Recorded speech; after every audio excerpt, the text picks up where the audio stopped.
भुजगं मारुततुल्यवेगं जितेन्द्रियं बुद्धिमतां वरिष्ठं वातात्मजं वानरयूथमुख्यं श्रीरामदूतं शरणं प्रपद्ये। श्रीरामदूतं शरणं प्रपद्ये। श्री सीताराम जी महाराज की जय। सद्गुरु भगवान की जय।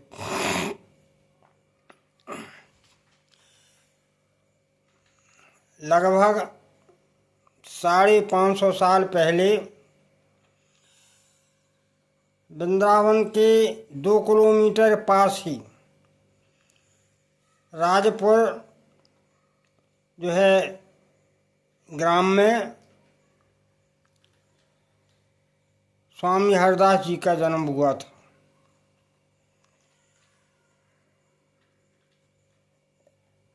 संवत था 1537। इनके पिताजी का नाम श्री गंगाधर था और श्री माताजी का नाम श्रीमती चित्रदेवी था। इनके माता पिता बड़े सरल स्वभाव के थे और हमेशा राधा कृष्ण के आनंद में डूबे रहते थे, भगवान का ही चिंतन किया करते थे।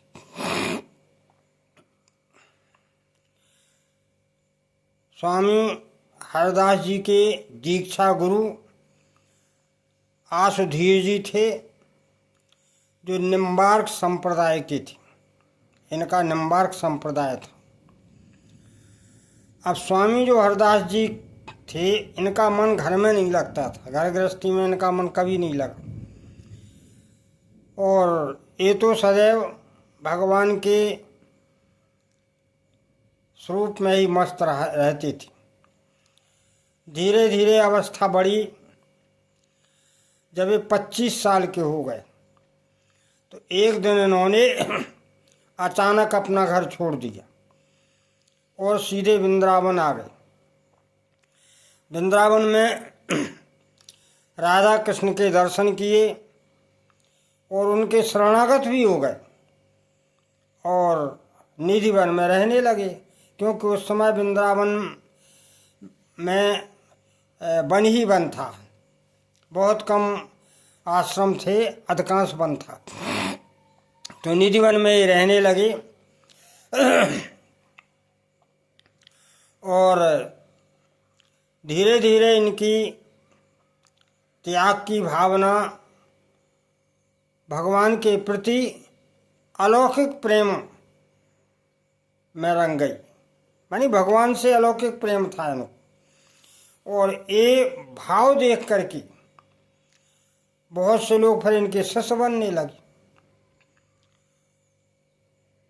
अब क्या हुआ, जब कभी कभी तो ये भाव समाज में डूब जाते थे, समाज लगी ही रहती थी, प्रिया प्रीतम के सौंदर्य में रात दिन डूबे रहते थे और यही प्रार्थना करते थे कि हे भगवान, आप हमें जिस तरह रखना चाहें उसी तरह रहने में हमें संतोष है। क्योंकि उनका ये विश्वास था कि सब कुछ बिहारी बिहारनी जी ही करते हैं, उन्हीं की कृपा से मिलता है, उन्हीं की कृपा से सब कुछ होता है। इनकी जो उपासना थी वो सखी भाव की थी और इनकी कुटी के सामने राजा महाराजाओं की भीड़ लगी रहती थी, लेकिन इन्होंने किसी राजा की मुँह देखी नहीं की। जो भी बात होती थी उसे सत्य कहते थे। एक बार यमुना जी के किनारे ध्यान में मग्न थे और उस समय होली का उत्सव चल रहा था। तो ये भगवान राधा कृष्ण के होली का जो है उत्सव देख रहे थे, उसी में जो है भाव विभोर थे, समाधिस्थ थे। उसी समय एक भक्त आया और उसने अपनी बड़ी कीमती इत्र की शीशी स्वामी हरदास जी को दी वो कहा महाराज हमारी बड़ी इच्छा है कि इस इत्र की शीशी भगवान तक पहुंचा दो, तुम्हारा जीवन धन्य हो जाए। उसकी ऐसी भावना थी। तो उस भावावेश में उन्होंने वो शीशी ले तो ली। अब वहाँ बैठ गया, उसने सोचा कि चलो ये ध्यान करने के बाद उठेंगे भगवान को मंदिर में हमारी इत्र अर्पण करेंगे। लेकिन हुआ क्या कि राधा और सखियां भगवान के ऊपर रंग उड़े रही थीं, पिचकारी से रंग डाल रही थीं, और भगवान का जो रंग का बर्तन था उसमें रंग नहीं बचा। तो भावावेश में इन्होंने भगवान के ऊपर वो चित्र की शीशी उड़ेल दी। अब चूंकि इन्होंने उड़ेली तो भगवान के ऊपर है ध्यान में, लेकिन वो इत्र की शीशी यमुना जी की रेत में गिर गई। अब जो इत्र लाने वाला भक्त था उसे बड़ा दुख हुआ कि देखो मैं इतनी कीमती इत्र की शीशी लाया और स्वामी जी भगवान तक नहीं गए, यहाँ इसमें बिखेर दी। ये जो है ध्यान में इन्हें ध्यान ही नहीं रहा और हमारे सारा इत्र बेकार हो। बड़ा दुखी हुआ। तभी क्या हुआ कि स्वामी जी की ध्यान भंग हुआ और उन्होंने उस भक्त को दुखी अवस्था में देखा। जब दुखी अवस्था में देखा तो स्वामी जी ने अपने शिष्यों से कहा कि तुम इनको भगवान बिहारी जी के दर्शन करा लिया। तो शिष्य उनको भगवान के दर्शन कराने के लिए मंदिर में गए। तो मंदिर में प्रवेश करते ही उसने क्या देखा कि भगवान राधा कृष्ण पूरे इत्र से सराबोर, सारे शरीर में इत्र, और उस मंदिर में इतनी सुगंध आ रही थी उस इत्र की कि उसकी आंखें मिच गई सुगंध देख कर। अब तो क्योंकि पूरा मंदिर विलक्षण सुगंध से परिपूर्ण था, बहुत लज्जित हुआ वो। उसने कहा कि हम तो ये सोचते थे हमसे बड़ी गलती हो गई, आकर के श्री चरणों में गया, बोले महाराज बड़ी गलती हो गई। लेकिन फिर उसने हाथ जोड़ के प्रार्थना की अपने भाग्य की कि हमारा भाग अच्छा है जो हमारी इत्र की शीशी को भगवान राधा कृष्ण जी ने स्वीकार कर ली। इस प्रकार ये लीला महात्मा लोग हैं करते ही रहते थे। इनके एक शिष्य थे तानसेन, जो अकबर के दरबारी थे, बहुत अच्छा संगीत गाते थे बजाते थे, और उनके गुरु थे स्वामी हरदास जी। एक दिन अकबर ने भरे दरबार में संगीत सुना तो कहा तानसेन तुम ये बताओ तुम्हारे गुरु कौन। तो उन्होंने कहा महाराज हमारे गुरु वृंदावन में निधवन में रहते हैं स्वामी हरदास जी।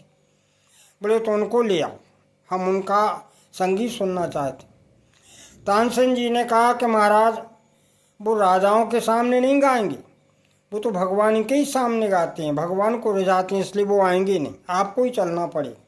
यदि आपको उनका संगीत सुनना है तो आपको स्वयं चलना पड़ेगा। अकबर तैयार हो गए और अकबर सादा वेश में वृंदावन आए तानसेन के साथ।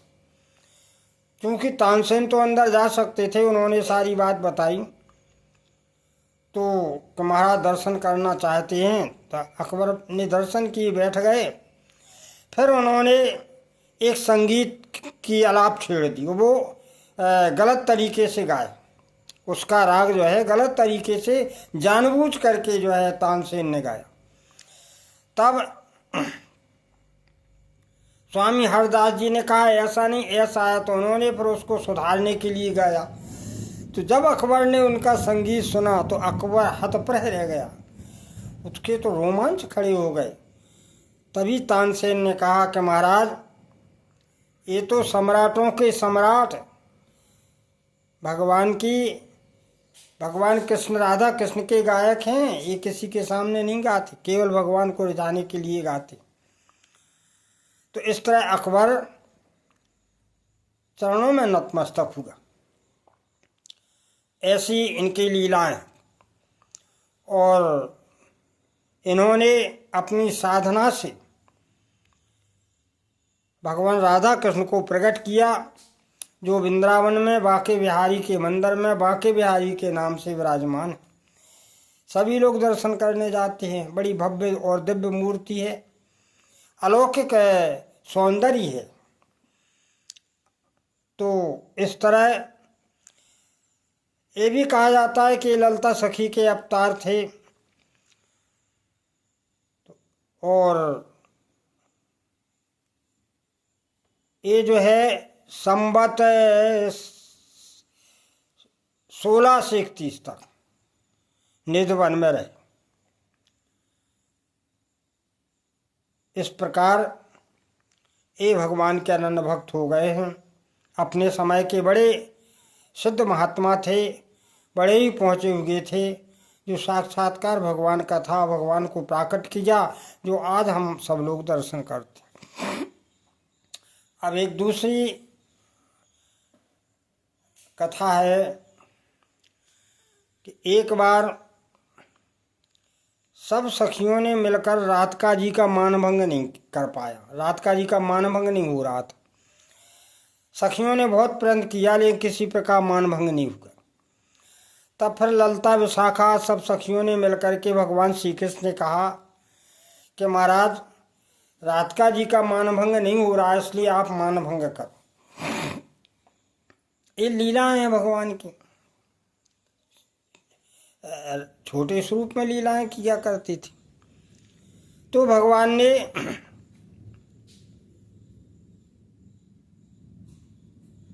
सखी का रूप बनाया। बड़ा अद्भुत सौंदर्य था।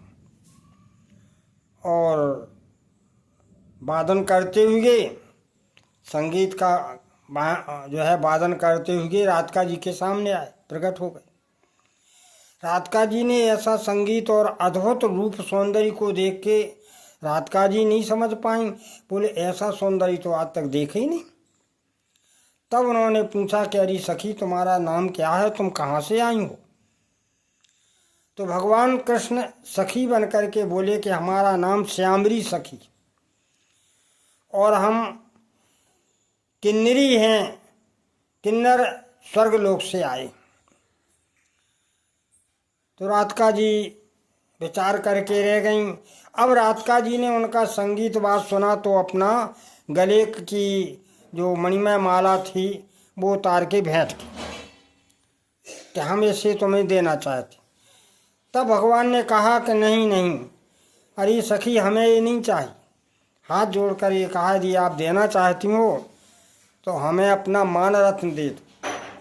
और जब भगवान श्री कृष्ण ने श्यामरी सखी के रूप में मान रत्न मांगा तो राधिका जी समझ गई कि ये तो हमारे प्रीतम है। और उसी समय राधिका जी श्री चरणों में आ गईं। सभी ललिता सखियाँ प्रसन्न हो गईं और राधा कृष्ण का ये मिलन बड़ा ही कल्याणकारी हुआ, बड़ा ही आनंद देने वाला। तो भगवान किन्नरी बने। इस भाव में ये नाना प्रकार की भगवान छोटे में लीला किया करते थे। जैसे बालक लोग करते हैं, ऐसी भगवान की लीलाएं हैं जो बड़ी दिव्य हैं। अब इसी के साथ वाणी का बोले आनंद कंद भगवान की जय।